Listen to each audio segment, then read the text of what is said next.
Hello friends, welcome back to the channel. Friends, आप सभी wait कर रहे थे कि आखिर सीबीएसई आपकी एग्जाम फॉर्म को लेकर नोटिस कब निकालेगी। तो फाइनली फ्रेंड्स, सीबीएसई ने कल नोटिस आउट कर दिया था और मैंने आप सभी को पोस्ट के थ्रू इन्फॉर्म कर दिया था कि सीबीएसई नोटिस आउट कर दिया है। एंड मैंने आपको लिंक भी दिया था और साथ ही दोस्तों मैं कल लाइव आने वाली थी, मैंने आपसे पूछा था और आप सभी ने हाँ भी बोला था लाइव आने के लिए। बट फ्रेंड्स, नेटवर्क का बहुत ज़्यादा इशू था तो कनेक्ट नहीं हो पाया। ठीक है, बहुत ज़्यादा वहाँ पे धुंधला दिख रहा था तो कोई फायदा होता नहीं लाइव आने का। तो इसलिए फ्रेंड्स, आज का ये बहुत ही इंपॉर्टेंट वीडियो है आप सभी लोगों के लिए। सबसे पहले फ्रेंड्स, मेरी बातों को बहुत ध्यान से सुनना, मैं क्या बोलूँ उसके बाद आप कुछ करना। यहाँ पे आप ये डेट देख रहे हो कि आपका फॉर्म फिलअप का डेट कब से कब तक का दिया हुआ है, देख रहे हो, दिख रहा है ना।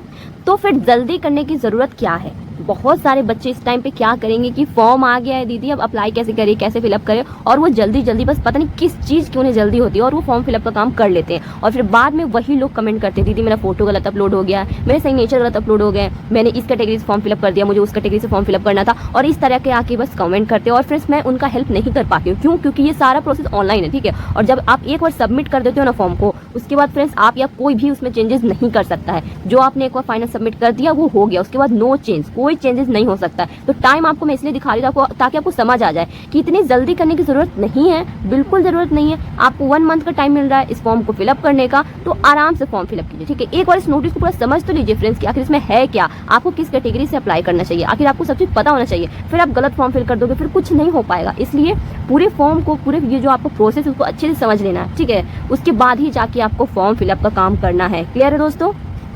इस फॉर्म को फ्रेंड्स आप सीबीएसई के ऑफिशियल वेबसाइट से फिलअप करोगे। जब आपका डेट आ जाएगा तो सीबीएसई वहाँ पे साइट को भी ओपन कर देगी एंड वहाँ पे फिर से आपसे क्या डॉक्यूमेंट मांगे जाएंगे, क्या क्या वहाँ पे आपसे इन्फॉर्मेशन मांगा जाएगा, वो भी मैं आपको वीडियो में आगे जरूर बताऊंगी।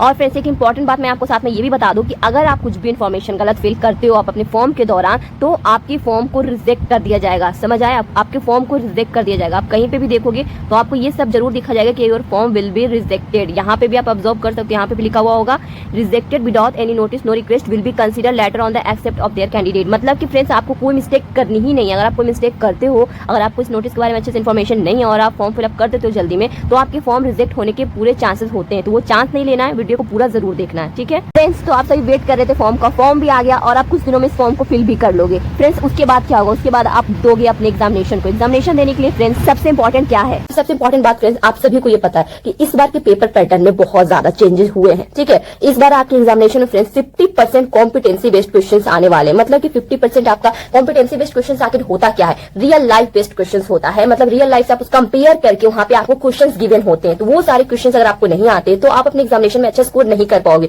फिर से फ्रेंड्स वही कंपार्टमेंट और इंप्रूवमेंट के चक्कर में आपको पढ़ना पड़ेगा। तो अगर फ्रेंड्स आप सभी अपने एग्जाम में बहुत अच्छा स्कोर करना चाहते हो, प्रिपरेशन बहुत अच्छा करना चाहते हो फ्रेंड्स, तो मैं आपको एक बहुत अच्छा बुक बताने वाली हूँ। इस बुक को फ्रेंड्स आप बुक स्किप के वेबसाइट से परचेज कर सकते हो। बुक में आखिर आपको मिलेगा क्या फ्रेंड्स? इसमें आपको PYQ मिलेंगे लास्ट 5 ईयर की और कॉम्पिटेंसी बेस्ड क्वेश्चन भी मिलेंगे आपको। मार्केट में बहुत सारी बुक्स है, बट सभी बुक फ्रेंड्स आपका लेटेस्ट सिलेबस और सीबीएसई की जो लेटेस्ट पैटर्न है उस पर बेस्ड नहीं होते हैं। आप सभी को पता है, मैंने पहले ही बताया कि सीबीएसई ने इस साल अपने पेपर पैटर्न में चेंजेस किए हैं और वो चेंजेस फ्रेंड्स आपको इस बुक में देखने को मिलेंगे। जो आपका लेटेस्ट पैटर्न है, लेटेस्ट सिलेबस है, उसी को ध्यान में रख के ये बुक को तैयार किया गया। जैसा कि मैंने अभी आपको बताया, इस बार आपकी कॉम्पिटेंसी बेस्ड क्वेश्चन 50% कर दिए गए हैं। तो वो सारे क्वेश्चन करने के लिए फ्रेंड्स आपको एक बुक की जरूरत पड़ेगी, बिकॉज आप जानते हो एनसीईआरटी से आप कॉम्पिटेंसी बेस्ड क्वेश्चन नहीं कर पाओगे। एनसीईआरटी आपके कॉम्पिटेंसी बेस्ड क्वेश्चन के लिए इनफ नहीं होते हैं एंड आपको एग्जामिनेशन में PYQ करना तो बहुत जरूरी है। तो इसके लिए फ्रेंड्स ये बुक को आप बिल्कुल स्टार्ट कर सकते हो प्रिपरेशन। यहाँ पे देखो फ्रेंड्स, आखिर इस बुक में आपको मिलेगा तो क्या मिलेगा।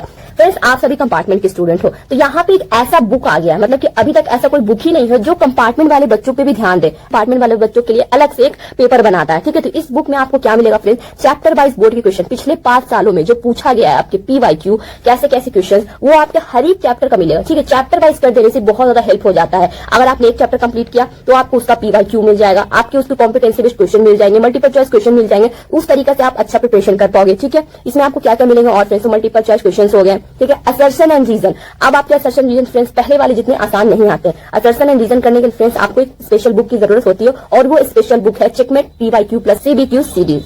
और साथ ही में फ्रेंड्स जो सीबीएसई आपको कॉम्पिटेंसी फोकस्ड प्रैक्टिस क्वेश्चन देती है, वो सारे क्वेश्चन भी आपको इसी बुक में मिलेंगे विद एक्सप्लेनेशन। हर एक क्वेश्चन का बहुत अच्छा एक्सप्लेनेशन मिलेगा कि आपको बहुत ही इजीली समझ आ जाएगा। नंबर ऑफ चैप्टर्स आपके 14 है जो एग्जामिनेशन में पूछे जाएंगे और हर एक चैप्टर में जब आप पढ़ना स्टार्ट करोगे तो आपको उसका PYQ मिल जाएगा, कॉम्पिटेंसी बेस्ड क्वेश्चन मिल जाएंगे और लास्ट में फिर आपको उसका आंसर एंड एक्सप्लेनेशन मिल जाएगा। और friends, all in one series इस बुक के साथ बुक स्किप की वेबसाइट पर मिल जाएगी।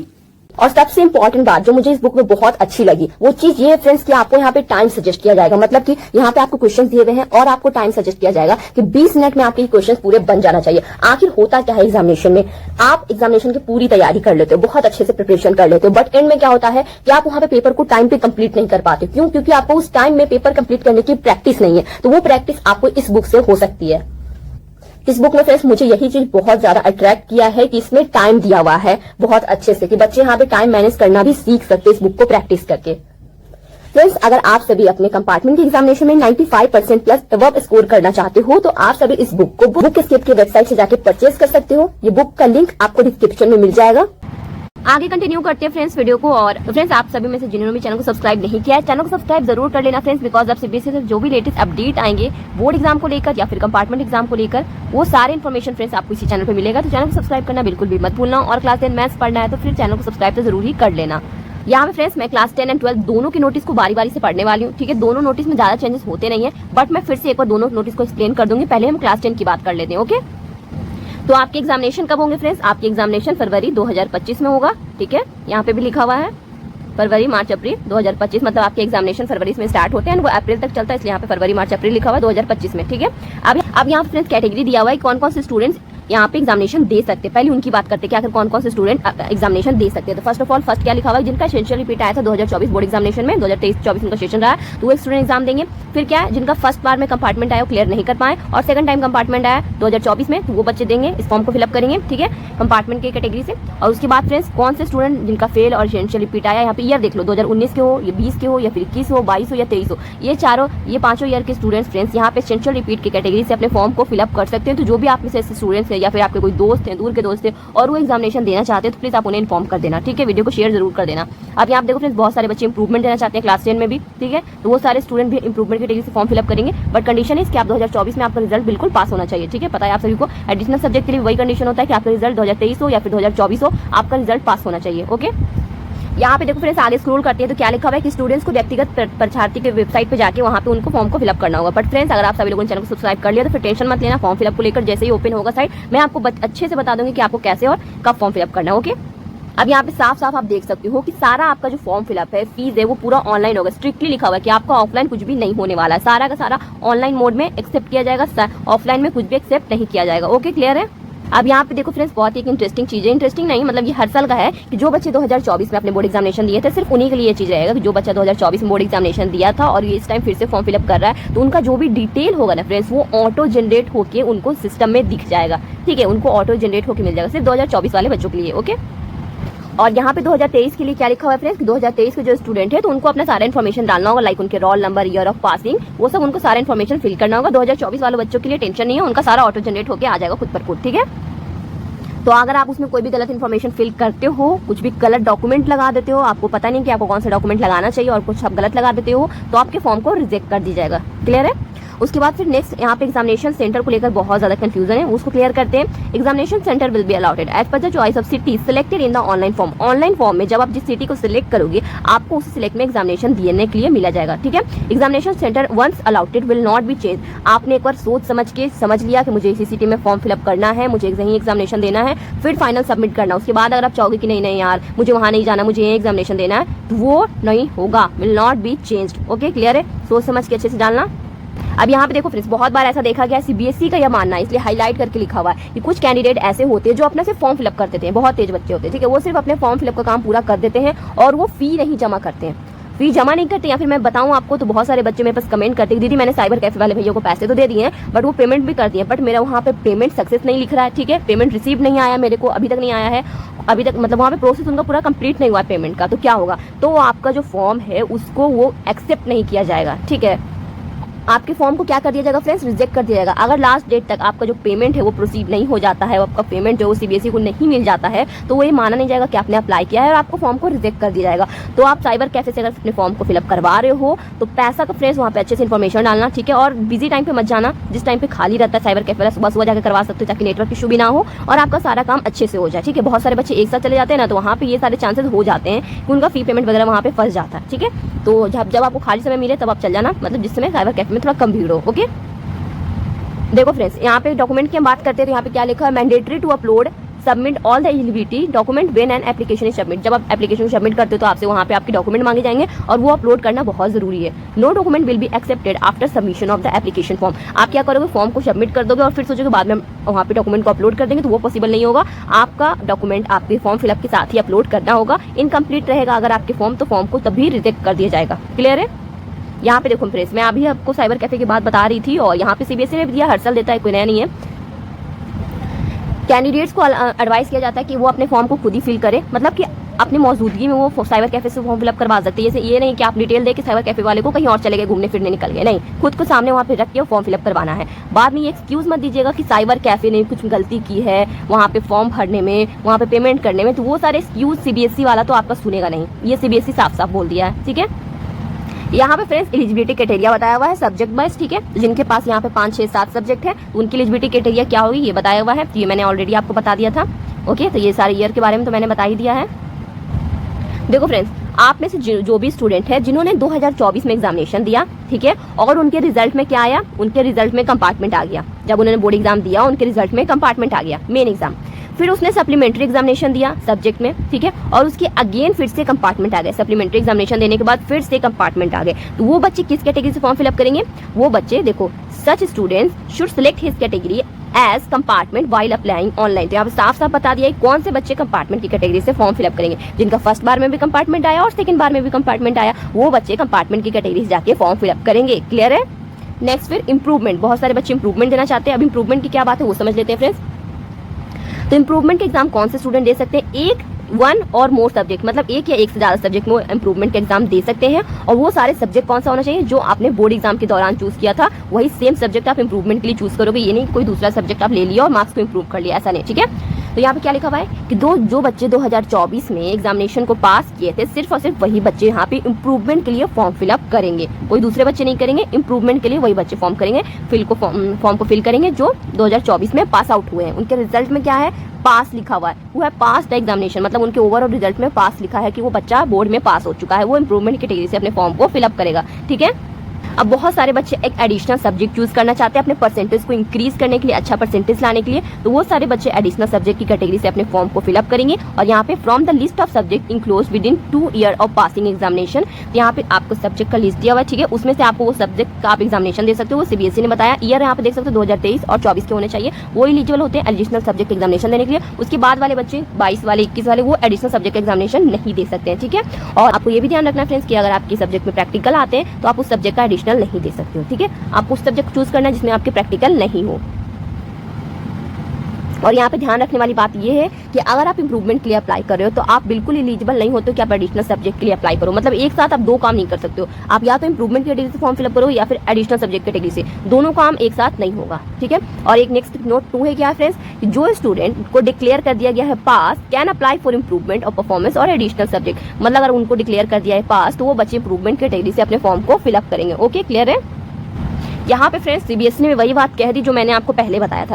आपको क्या करना है फ्रेंड्स, फॉर्म फिलअप के दौरान बहुत अच्छे से डिसीजन लेना है, सोच समझ के डिटेल को केयरफुली यहाँ पे ध्यान रखना है कि आप किस कैटेगरी से फॉर्म को फिलअप करना चाहते हो, ठीक है। इंप्रूवमेंट से, एडिशनल से, कंपार्टमेंट आया तो ऑब्वियसली आप कंपार्टमेंट कैटेगरी से फॉर्म फिलअप करोगे।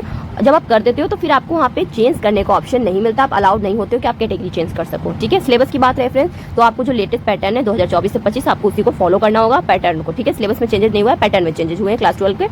चूजिंग सब्जेक्ट, अब बहुत सारे बच्चों को डाउट होता है कि दीदी हम कौन सा सब्जेक्ट का एग्जामिनेशन दे सकते हैं, मेरे पास ये सब्जेक्ट है, ये सब्जेक्ट है, हम क्या करें, कौन सा दे। तो यहाँ पे देखो, applicant will be able to apply only for the subject that are auto generated in the system. मतलब कि आपने 2024 के आप बच्चे हो, ठीक है, आप 2024 में एग्जामिनेशन दिए, कंपार्टमेंट आया, फिर से दिए, फिर कंपार्टमेंट आया, ठीक है। तो आप अगर फॉर्म को फिलअप करने जाओगे ना तो आपका जो डिटेल वो ऑटो जनरेट होकर आ जाएगा और उसमें ये भी सब्जेक्ट भी साथ में आ जाएगा कि आपको इस सब्जेक्ट का एग्जामिनेशन देना है। ये मैं नहीं कह रही हूँ फ्रेंड्स, यहाँ पे साफ साफ आप देख सकते हो क्या लिखा हुआ है, applicant will be able to apply for subject, किस सब्जेक्ट के लिए अप्लाई कर सकते हैं, that are auto generated in the system. CBSE system में जो सब्जेक्ट जनरेट होकर आएगा आप उस सब्जेक्ट का एग्जामिनेशन दे पाओगे, ठीक है। और वो ऑब्वियसली बात है फ्रेंड्स, जिसमें आपका कंपार्टमेंट आएगा वही सब्जेक्ट ऑटो जनरेट होकर आएगा, तो टेंशन लेने की बात है नहीं। बट आपको बहुत ज्यादा कंफ्यूजन होता है सब्जेक्ट को लेकर, तो ये सीबीएसई ने इसका प्रॉब्लम को सोल्यूशन आपका कर दिया है, कौन सब्जेक्ट का आप दे सकते हो, ऑटो जनरेट होकर आ जाएगा अगर आप 2024 वाले बच्चे हो तो, ठीक है। बहुत सारे बच्चे पूछते दीदी क्या हमें न्यू रोल नंबर मिलेगा, न्यू एडमिट कार्ड मिलेगा, तो यहाँ पे आप देख सकते हो fresh new roll number will be allotted by the board for the candidates appearing 2025। 2025 में आप एग्जामिनेशन दोगे तो आपको एक न्यू रोल नंबर दिया जाएगा, ठीक है। इन नो केस अगर आपको ऐसा नहीं मिल पाया न्यू रोल नंबर, तो आप अलाउ होते हो अपने एग्जामिनेशन में अपने ओल्ड एडमिट कार्ड को लेकर, अपने ओल्ड रोल नंबर को लेकर आप अलाउ होते हो जाने के लिए। और ऐसा होता है फ्रेंड्स कि प्राइवेट वाले बच्चे अपना ओल्ड वाला भी और न्यू वाला भी दोनों एडमिट कार्ड लेके जाते हैं एग्जामिनेशन सेंटर पे, ठीक है। एग्जामिनेशन सेंटर के बारे में मैंने आपको ऑलरेडी बता दिया फ्रेंड्स। पोस्टल एड्रेस आपको बिल्कुल सही डालना है, बिकॉज आपकी जो मार्कशीट है वो आपको यहीं पे आएगी, इसी एड्रेस पे आएगी। पोस्टल एड्रेस अपना सही डालना है। पेमेंट आपको किस तरीके से करना है फ्रेंड्स, यहाँ पे मोड दे दिया है, क्रेडिट कार्ड, डेबिट कार्ड, ठीक है। अकाउंट हो गया किसी का भी, पेरेंट्स या सिबलिंग है किसी का भी, ठीक है। फोटो वगैरह का साइज फ्रेंड्स बहुत मैटर करता है, तो 40 KB से ज्यादा का नहीं होना चाहिए। 40 KB का अगर ज्यादा का होता है तो फिर अपलोड नहीं हो पाएगा, ध्यान रखना इस बात को। फ्रेंड्स आपके लिए मैं ये वीडियो लंबा होते जा रहा है, ठीक है। तो फ्रेंड्स ऐसा मत करना कि आप वीडियो को आधा ही छोड़ के बस निकल जाओ। वीडियो फ्रेंड्स सिर्फ आपके लिए लंबा हो रहा है, बिकॉज मुझे इस नोटिस का हर एक डिटेल आपको समझाना और डेट्स वाई लंबा हो रहा है, तो पूरा वीडियो देखना ये आपका काम बनता है। और उम्मीद करते हैं कि आप पूरा वीडियो देखोगे, स्पीड करके देखोगे, बट पूरा वीडियो आप जरूर देखोगे। उम्मीद करते हैं फ्रेंड्स मेरा मेहनत के लिए आप कम से कम वीडियो तो जरूर देखोगे पूरा, और लाइक भी कर देना और शेयर भी कर देना गाइस, और चैनल को सब्सक्राइब भी कर लेना। मार्कशीट की हम बात करें फ्रेंड्स, सारे बच्चों को ऐसा लगता है कि उनको ओल्ड वाली मार्कशीट वहाँ CBSE को जमा करना होगा, बट ऐसा नहीं है। Is not to be surrender to the CBSE। अपनी मार्कशीट आप अपने पास रखो, उसे देने की जरूरत नहीं है। मार्कशीट की हम बात करें, न्यू मार्कशीट आपको वहाँ पे CBSE साफ साफ बोल रही है कि आपको इशू किया जाएगा new marksheet after the declaration of result, ठीक है। रिजल्ट आपको कब आता है, बहुत सारे बच्चे ये भी कमेंट करते हैं, तो रिजल्ट बता देते हैं, मई में आएगा, 2025 में आपका रिजल्ट आएगा, ठीक है। अनाउंस हो जाता है कि आप बच्चे पास हुए हो नहीं, हार्ड कॉपी आने में थोड़ा टाइम लगता है। देखो जो बच्चे इंप्रूवमेंट की कैटेगरी से फॉर्म फिलअप करेंगे और एडिशनल सब्जेक्ट एग्जामिनेशन देंगे, तो उनको एक अलग शीट फ्रेश मार्कशीट दिया जाएगा, ठीक है, सेपरेट मार्कशीट। और वो फिर जब किसी को दिखाएंगे कि हाँ मेरे मार्क्स में इंप्रूवमेंट हुआ है, तो उनको दोनों मार्कशीट दिखाना होगा, अपना बोर्ड वाला भी और साथ साथ इंप्रूवमेंट वाला भी, उनको दोनों मार्कशीट ऐड करके साथ में दिखाना होगा, ठीक है। बट कंपार्टमेंट वालों बच्चों का ऐसा नहीं है, उनको फ्रेंड्स कंसोलिडेटेड आपको मार्कशीट दिया जाएगा, ठीक है। जो भी आप में से कंपार्टमेंट के बच्चे हैं, मेरे बातों को बहुत ही ध्यान से सुनना और समझ लेना एक बार में फ्रेंड्स, ठीक है। यहाँ मार्कशीट की हम बात कर रहे थे फ्रेंड्स, तो आप में से जो भी बच्चे 2024 में एग्जामिनेशन दिया था, ठीक है, और वो बच्चे वहाँ पे उनका कंपार्टमेंट आ गया, तो कंपार्टमेंट किसी एक सब्जेक्ट में आया होगा या फिर 2 सब्जेक्ट में आया, बाकी तो 3 सब्जेक्ट में आप पास हो ना, बाकी तो 4 सब्जेक्ट में आप पास हो, तो उनके जो मार्क्स है जब आपका 2025 में आप एग्जामिनेशन दोगे, सेकंड टाइम कंपार्टमेंट का एग्जामिनेशन दोगे, तो उसमें अगर आप पास हो जाते हो, और मैं प्रे करती हूँ और आपको मेहनत भी करनी होगी, आप प्रॉमिस करो, ठीक है, मेहनत भी करनी होगी, तो अगर आप मेहनत करके एग्जामिनेशन में पास हो जाते हो, वो 2 सब्जेक्ट का मार्क्स आपका पास हो गया, 2 सब्जेक्ट में आप पास हो गए, ठीक है, वो 2 सब्जेक्ट का मार्क्स एंड वो 4th सब्जेक्ट जिसमें आप पास थे, वो चारों मिला के आपको एक फ्रेश न्यू मार्कशीट दिया जाएगा। सिर्फ 2024 वाले बच्चों के लिए ये बातें हैं, ओके। यहाँ पे भी CBSE ने फिर से लिख दिया है कि CBSE जो है वो आपके रिजल्ट में सिर्फ मार्क्स देती है, परसेंटेज वगैरह नहीं देती है, जो कि हम सभी को पता है, इसमें जानने वाली कुछ बात है नहीं। एडमिट कार्ड की बात है फ्रेंड्स, जैसे ही आपका एडमिट कार्ड आएगा दीदी आपको बता देगी, चैनल को सब्सक्राइब कर लेना, ठीक है। अब मार्कशीट की बहुत सारे बच्चों को बहुत ज्यादा टेंशन होता है, दीदी मार्कशीट कहाँ से आएगी, मैंने ऑलरेडी बहुत सारे वीडियोस में बता चुका है, बट यहाँ पे आप CBSE का ऑफिशियल अब देख लो कि आपकी मार्कशीट आखिर कहाँ से आएगी। तो आपकी मार्कशीट फ्रेंड्स यहाँ पे देख लो, original marksheet cum certificate will be send by the concern regional office. आपके रीजनल ऑफिस पे आपको जो मार्कशीट है उसको सेंड कर दिया जाएगा, ठीक है। के बाद फ्रेंड्स वो चीज आपकी स्पीड पोस्ट के थ्रू आपके घर पे पहुंचाया जाएगा, रेसिडेंशियल एड्रेस पे, जो आपने फॉर्म फिलअप के दौरान एड्रेस फिल किया था। क्लियर है, हम इसको यहाँ पे छोड़ देते हैं, ठीक है, इसको अभी आपको नहीं समझाते हैं। जो भी इंपॉर्टेंट है वो मैंने आपको समझा दिया, और आप बोलोगे तो ये भी मैं आपको समझा दूंगी, बट यहाँ वीडियो थोड़ा लंबा हो रहा है, और जो इंपॉर्टेंट है वो मैं आपको पहले समझा देती हूँ, डेट वगैरह, ओके। यहाँ पे आप देख सकते हो fee and schedule of filling form for class 10 as a private candidate, okay. तो क्लास 10 के हो या फिर 12 के हो, दोनों को आप एग्जामिनेशन फी 300 लगता है हर एक सब्जेक्ट के लिए। और जो बच्चे स्कूल से फॉर्म फिलअप कर रहे हैं फ्रेंड्स, जेन्युइन सी बात है, स्कूल वाले आपसे 1000 रुपया लेने वाले हैं, डाउट नहीं है इसमें। आप उसका विरोध करोगे कि नहीं यहाँ पे CBSE 300 रुपया ही ले रही है, आप मुझसे 1000 क्या ले रहे हो, क्यों ले रहे हो, तो वो स्कूल वाले आपकी नहीं सुनेंगे, बोलेंगे बेटा आप घर जाओ, आप किसी और से भरवा लो, ठीक है। तो फ्रेंड्स ना चाहते हुए भी आपको स्कूल की बात माननी होगी, ठीक है। आप अगर आपका फॉर्म स्कूल से फिल हो रहा है ना, तो आप स्कूल में आपको सजेस्ट करूंगी कि आप पैसे ज्यादा लग रहे हैं तो लगने दो, बट स्कूल से फॉर्म फिलअप करवा लो, वो सब कुछ आपको अच्छे से मैनेज कर देगी, फिर आपको कोई टेंशन लेने की जरूरत होगी नहीं, आपने सिर्फ पैसे दे दिए, काम हो गए आपके, ओके, ऐसा होगा। नेपाल के हैं तो उनको यहाँ पे 1000 रुपया लगेगा पर सब्जेक्ट के लिए, ठीक है, और 5000 लगेगा 5 सब्जेक्ट के लिए। इस तरह से आप 5 सब्जेक्ट के लिए अप्लाई कर रहे हो तो आपको 1500 रुपया लगेगा, ठीक है, और 2000 लगेगा जो अदर कंट्रीज के आउट ऑफ इंडिया पर सब्जेक्ट के लिए, और फिर 10,000 उनको 5 सब्जेक्ट के लिए लगेगा, ठीक है। डेट यहाँ पे देख लो और याद कर लो, यहाँ पे आप देख सकते हो schedule for online submission of form and submission of fee, कब तक आप फी जमा कर सकते हो उसका डेट लिखा हुआ है। तो 18 तारीख से लेके 16, यहाँ पे 23 क्यों लिखा हुआ है फ्रेंड्स, यहाँ पे 24 होना चाहिए था, 2024 होना चाहिए था, 23 तो खत्म हो गया ना, अब 2024 होना चाहिए, ठीक है, लगता है कुछ मिस्टेक हो गया प्रिंटिंग वाला, 2024 होना चाहिए। 18 यहाँ पे 16/10/2024 तक आपके फॉर्म को फिलअप हो जाना चाहिए किसी भी हाल में। टाइम इनफ मिल रहा है, 1-2 दिन का टाइम लो, वीडियोस देखो, समझ लो, और फिर जाके फॉर्म फिलअप करना। स्कूल वाले बुला रहे हैं तो स्कूल में चले जाओ सारे डॉक्यूमेंट लेके, ठीक है। तो जो भी करना है ध्यान से करना है, आराम से करना, जल्दी नहीं करनी है इसमें, ठीक है। प्रैक्टिकल की हम बात करें तो प्रैक्टिकल का एग्जामिनेशन आप लोगों को नहीं देनी है, जिनकी वहाँ पे जो बच्चे एब्सेंट रहे मेडिकल रीजन की वजह से, वो अपने प्रैक्टिकल में गए ही नहीं, तो उन बच्चों को तो देना पड़ेगा ना, बट अगर आप गए हो तो आपको देने की जरूरत नहीं है। क्लियर है। अब यहाँ पे देख लो फ्रेंड, लेट फी की बात की गई है, मतलब लेट फी आपको 2000 रुपीज लगेगा, तो फिर एक्स्ट्रा क्यों देना है, कोई जरूरत नहीं है देने का। डेट यहाँ पे दिया हुआ है मेंशन, ध्यान डेट याद कर लो फ्रेंड्स, बहुत जल्दी आप जब भी परेशान हो जाते हो दीदी क्या करें, डेट याद कर लो, ठीक है। और फिर जल्दी नहीं करना है फॉर्म फिलअप। मैं बार बार इसलिए बोल रही हूँ फ्रेंड्स, बिकॉज हर साल बच्चों से ये मिस्टेक होती है और मैं नहीं चाहती हूँ कि आप सभी फिर वो सब तकलीफ से गुजरो, ठीक है, कि दीदी गलती हो गया, ये सब मैं नहीं चाहती हूँ। बहुत बच्चे परेशान हो जाते हैं, देख के बहुत बुरा लगता है, बिकॉज ये पूरा प्रोसेस ऑनलाइन है, चाह के भी कोई कुछ नहीं कर पाता। इसलिए फ्रेंड्स मैं रिक्वेस्ट करती हूँ प्लीज थोड़ा समझना और फिर फॉर्म फिलअप करना, ठीक है। तो आप क्लास 12 के भी नोटिस को एक बार देख लेते हैं। बहुत सारे चेंजेस नहीं है, कुछ है चेंजेस जो है मैं आपको बता देती हूँ। बाकी जो ओवरऑल जो मैंने ऊपर बताया क्लास 10 के लिए सेम है बिल्कुल। क्लास 12 के लिए भी, क्लास 12 के बच्चों के लिए भी बिल्कुल वही चीज रहेगा कि अगर उन्होंने फॉर्म फिलअप में कोई भी गलती कर दी है तो उनका जो फॉर्म है वो रिजेक्ट कर दिया जाएगा, ठीक है। तो बिल्कुल सावधानी से आपको फॉर्म फिलअप करना है, जो भी हो बच्चे हो क्लास 10 के या फिर 12 के हो, बिल्कुल सावधानी से उनको फॉर्म फिलअप करना है, ओके। एक बार फ्रेंड्स एलिजिबिलिटी क्राइटेरिया मैं क्लास 12 को भी रिपीट कर देती हूँ, जल्दी से करोगे, ज्यादा आपका टाइम का वेस्ट नहीं करूंगी, ओके। क्लास 12 का एलिजिबिलिटी क्राइटेरिया पे आप देख सकते हो, जिनका 5 से 6 सब्जेक्ट है वो बच्चे का यहाँ पे एलिजिबिलिटी क्राइटेरिया देखो, तो उनका 2024 में अगर एसेंशियल रिपीट क्लियर कर दिया गया है तो वो बच्चे एग्जामिनेशन दे सकते हैं, फॉर्म को फिलअप कर सकते हैं। और फिर उनका रिजल्ट अगर 2023 में, 22 में, 21 में, 20 में, 19 में उनको एसेंशियल रिपीट कर दिया गया है तो वो बच्चे फॉर्म फिलअप कर सकते हैं 5 से 6 सब्जेक्ट में, ओके। और जिनका कुछ हेल्थ इशू वगैरह रहा है, अटेंडेंस उनका पूरा रहा है, तो वो बच्चे क्या कर सकते हैं, फिर से 5 से 6 सब्जेक्ट का एग्जामिनेशन दे सकते हैं। बट वो कंडीशन सिर्फ 2024 वाले बच्चों के लिए रहेगा। अगर आपका तबियत खराब रहा है, आप क्लास अटेंड किए हो तो आप फॉर्म फिलअप कर सकते हो 5 से 6 सब्जेक्ट, ठीक है। बाकी फ्रेंड्स कंपार्टमेंट के लिए बिल्कुल वही सेम रहेगा। 2024 में अगर आपने कंपार्टमेंट दिया था, बोर्ड एग्जाम दिया था 2024 में, आपके फिर से कंपार्टमेंट आ गए, सप्लीमेंट्री एग्जामिनेशन दिया, फिर से कंपार्टमेंट आ गए, तो आप किस कैटेगरी से फॉर्म फिलअप करोगे, आप कंपार्टमेंट कैटेगरी से फॉर्म को फिलअप करोगे, ओके। नेक्स्ट फिर हम बात करते हैं इंप्रूवमेंट की। का दिया हुआ फ्रेंड्स, अगर आप दोनों 2023 में अपने बोर्ड एग्जाम को पास किया है अच्छे नंबर से, मतलब कि पास कर लिया ओवरऑल, तो आप एग्जामिनेशन देने के लिए बिल्कुल एलिजिबल होते हो इंप्रूवमेंट देने के लिए। और अगर आपने 2024 में भी अच्छे नंबर से पास कर लिए हो तो आप भी एलिजिबल होते हो एक से या एक से ज्यादा सब्जेक्ट में एग्जाम देने के लिए, क्लियर है। एडिशनल सब्जेक्ट को लेकर हम बात करते हैं फ्रेंड्स, तो जो बच्चे 2023 और 24 में अपने बोर्ड एग्जाम में अच्छे से क्लियर कर चुके हैं तो वो बच्चे एडिशनल सब्जेक्ट के लिए एलिजिबल होते हैं, पास आउट बच्चे 2023 और 24 के। यहाँ पे भी अगर आप इंप्रूवमेंट के लिए अप्लाई करते हो तो फिर आप यहाँ पे एडिशनल सब्जेक्ट के लिए अप्लाई नहीं कर सकते हो, ठीक है। बाकी जो डिटेल्स है फ्रेंड्स बिल्कुल एज इट इज वही है, सब कुछ सेम है, ठीक है। रोल नंबर, एग्जाम सेंटर हो, सेंटर एड्रेस हो, जो भी हो, बिल्कुल सारा डिटेल आपका सेम है। शेड्यूल की हम बात करें फ्रेंड्स, फॉर्म फिलिंग का जो काम है क्लास 12 के लिए, उनका डेट भी क्लास 10 के साथ ही स्टार्ट हो रहा है, 18 से स्टार्ट हो रहा है। और इसमें भी 24 की जगह 23 लिख दिया गया है। 16/10/2024 तक आपका चलने वाला 1 मंथ का टाइम आपको मिलेगा। और इसमें भी फी बिल्कुल उतना ही लग रहा है, सभी कंट्रीज के लिए और नेपाल के लिए और इंडिया के लिए भी उतना ही लग रहा है फीस, ओके। प्रैक्टिकल आपको देना नहीं है और पेमेंट फ्रेंड्स आपको ऑनलाइन करना होगा। तो जो भी इन्फॉर्मेशन मैंने बताया फ्रेंड्स वो क्लास 10 एंड 12 दोनों के लिए था, ठीक है। आपका फॉर्म फिलिंग भी बिल्कुल एक साथ किया जाएगा, सब कुछ एक साथ होगा फ्रेंड्स। तो आपको अगर कोई भी डाउट होगा फ्रेंड्स तो आप कमेंट कर देना। आप जानते हो कि मैं डाउट क्लियरिंग सेशन वीडियोस बनाती हूँ, क्यों बनाती हूँ। आपको यूट्यूब पे कोई ऐसा चैनल मिला है फ्रेंड्स जो आपको डाउट्स को इतना ज्यादा इंपॉर्टेंस देता हो और एक डाउट्स को क्लियर करता हो? मुझे ऐसा नहीं लगता है, मैंने किसी एक चैनल को नहीं देखा जो बच्चे की डाउट्स को इतने मतलब सीरियसली ले। मैं फ्रेंड्स आप लोगों को जो तकलीफ हो वो समझ सकती हूँ, ठीक है। अगर किसी बच्चे का रिजल्ट में अगर ऐसा फेल भी अगर कंपार्टमेंट भी देखेगा ना, उसका पेन फ्रेंड्स मैं समझ सकती हूँ। इसलिए मुझे लगता है कि नहीं, मुझे कमेंट का आंसर करना चाहिए और मैं करती हूँ फ्रेंड्स। ऐसा नहीं कि आप कमेंट करती तो मैं तुरंत करती हूँ, थोड़ा दिन बाद करती हूँ, बट मैं सभी बच्चों को आंसर करती हूँ और आगे भी करती रहूंगी। तो आप सभी को आज का वीडियो अच्छा लगा फ्रेंड्स, चैनल को सब्सक्राइब करना बिल्कुल भी मत भूलिएगा। वीडियो को एक लाइक और शेयर जरूर कर देना फ्रेंड्स, बहुत मेहनत लगती है वीडियोस बनाने में और मैं आपके लिए अच्छे वीडियोस लाती रहूंगी। फॉर्म फिलअप वगैरह कैसे करना मैं आपको डिटेल इन्फॉर्मेशन दूंगी नेक्स्ट वीडियो में। बने रहिएगा फ्रेंड्स चैनल पे, मिलते हैं नेक्स्ट वीडियो में। आप सभी बस अब अच्छे से पढ़ाई कीजिए, ठीक है।